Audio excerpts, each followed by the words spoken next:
যা, লিপস্টিকটা তো ভেঙে ফেললাম, পালাই এখান থেকে। হ্যাঁ, সকাল সকাল আবার তুই জিনিসপত্র ভাঙা শুরু করেছিস? মা, এটা আমি ভাঙিনি, বিশ্বাস করো। এই চুপ কর, মিথ্যা কথা বলিস না। আমরা দুজন বাইরে গেলাম, তুই থাক একলা ঘরে। যাই দেখি বল্টুর সাথে গিয়ে একটু গুলি খেলে আসি। হ্যাঁ, আইডিয়া, দেখি তাড়াতাড়ি গিয়ে এখান থেকে কয়েকটা বিট তুলে বাড়িতে নিয়ে যাই। এই তো অনেকগুলো বিট হয়ে গেছে। এবারে বিটগুলোকে ধুয়ে একটু গোল গোল করে কেটে নেবো। তো বন্ধুরা, ততক্ষণে আমি মায়ের জন্য লিপস্টিকটা বানাতে থাকি। আর তোমরা আমার মতো যারা বোনকে ভালোবাসো তারা ভিডিওতে একটা লাইক দিয়ে যাবে। এই তো আমার লিপস্টিক তৈরি করা হয়ে গেছে।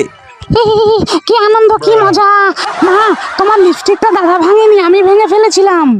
হ্যাঁ, সে কি? থাক, কিছু মনে করিস না, তুই সত্যি কথাটা বলেছিস, সেটাই আমার কাছে অনেক। তাহলে চলো মা, দাদাকেও আমরা এখানে খেলতে নিয়ে আসি। মা, তুমি চলে এসেছো?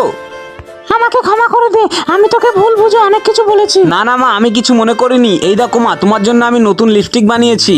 কই, একটু ঠোঁটে লাগিয়ে দেখি তো। বাহ, খুব সুন্দর লিপস্টিক, এটা আমার খুব পছন্দ হয়েছে রে বাবা।